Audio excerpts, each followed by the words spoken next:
Hi, I'm Eric and welcome to my garage.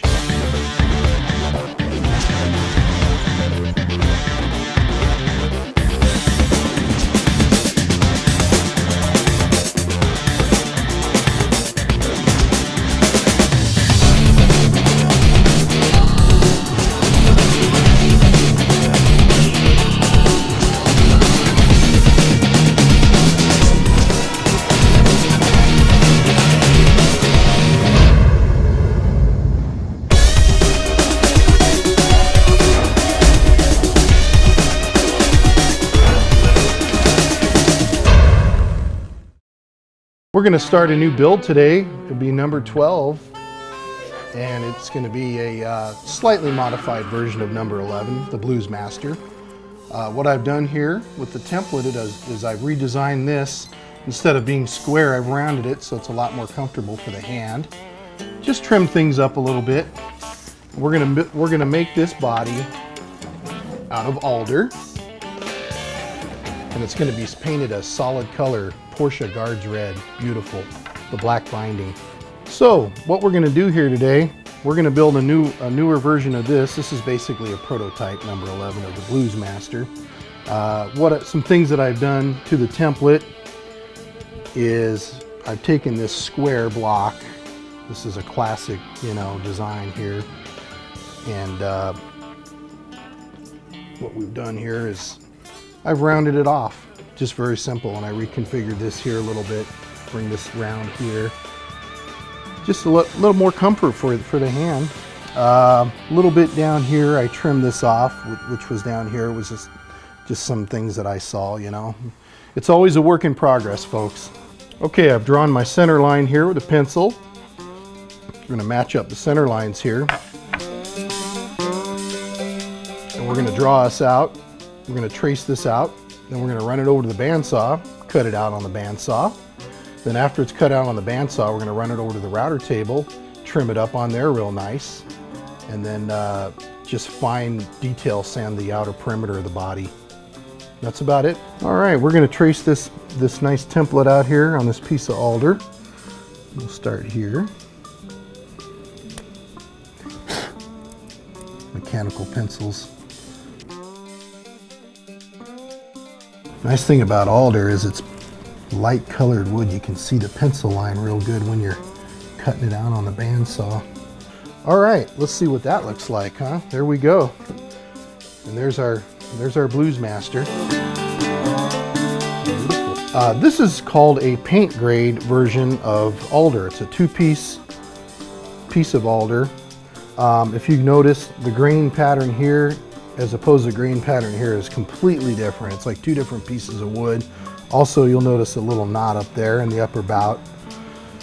Paint grade wood is good for painting solid colored guitars. You're not gonna ever see the grain, so it's okay. So what you do is you do your sealer coats and then your base coat and your clear coat, and it's fine. It does not degrade the quality of the sound. So it's just, it's more economical.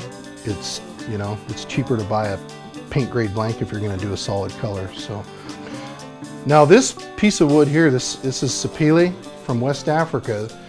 This would not be a paint grade piece of wood. This is a beautiful piece of wood. It's a two-piece, but this is something that you'd want to show the grain off. So it's a lot higher quality of grain to where you can clear coat it. What I did with this was true oil, and I'm sure all of you out there, that's a whole nother subject, but it looks like a piece of furniture when it's done. It's waxed and it's gorgeous. Yeah, I'm just cutting pieces of two-sided tape here. This is real nice two-sided tape. This is 3M here. I don't know what, this is a different brand, but I think they're the same thing. But this stuff's real thin when you peel it back, and it's pressure sensitive, so the template doesn't move. This is a bit I use as a 3-flute bit. What it does is just chases it around there. So let's go mount that bad boy up on the router table, huh? I got my safety glasses on. We're at the router table here. Got my router bit hooked up. We're gonna clean this up. It's pretty cut and dry. We're gonna run this around here. So let's get busy.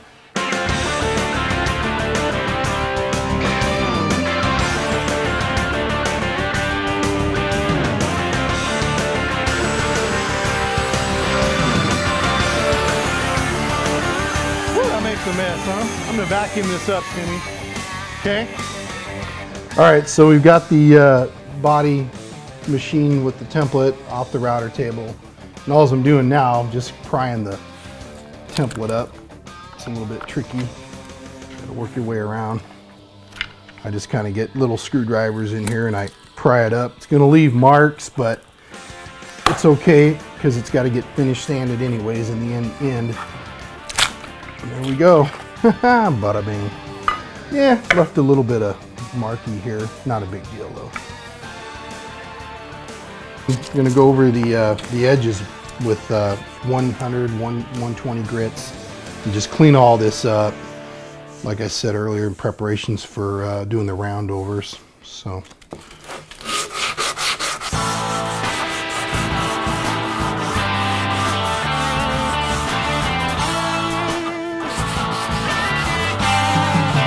You see all these little marks in here, and if you run your hand along here, you know, it's not a perfect world, you know, so I got to make it a perfect world, make it nice and smooth. Yeah, I'm using a combination of an old walnut block, and then I use cork as well. Cork is really good for sanding wood. It just gives just enough, so nice. Okay, what I'm doing now, I'm just doing some simple marking of where the neck holes are going to be and the ferrules and everything for the neck attachment.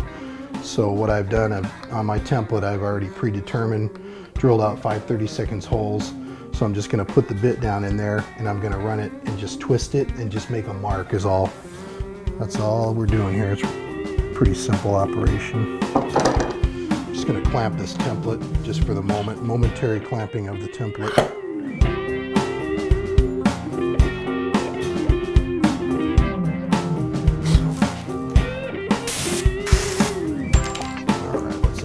And see how it looks. This is my homemade handy dandy neck pocket routing template, and what I'm doing, I'm just kind of checking to make sure everything's in square with where I mark those holes, making sure everything's on target here, you know, because the top, we route the pocket out and we drill these holes out, it's going to come right through there.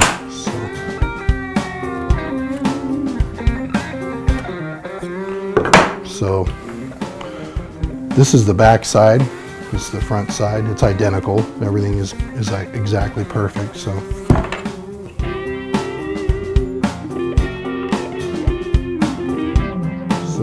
basically what will happen is these will set down in there, they will be down below the surface, and this is our neck, and then our neck attachment screws will go through there just like that. And I'm going to mark, there's an 1/8, and we're going to go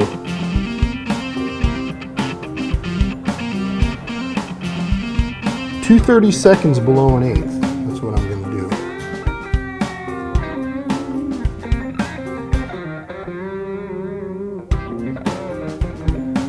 So there's our mark, and you can see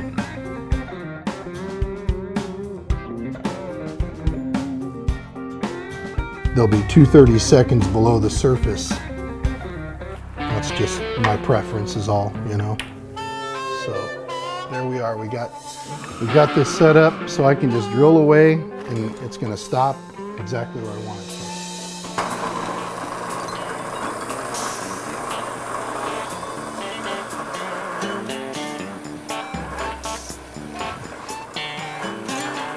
to. This is what I wanted. It just sets down about 1/32 or so just below the surface, you know, just so it's kind of out of the way. And you can also do a fine, if you want to round that cup out with some sandpaper, make it look real nice. That's your choice, you know.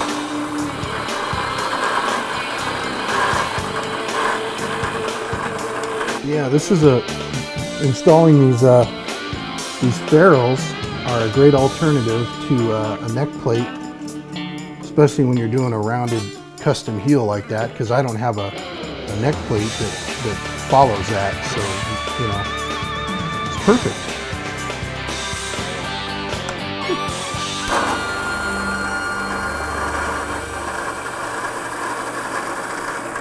had to set these holes strategically to be able to get this whole thing to fit right, you know. So our next thing is to route a 5/8 deep neck pocket. And then after that, we can go back over here on the drill press and drill 5/32 holes on through for our neck pocket. That's that.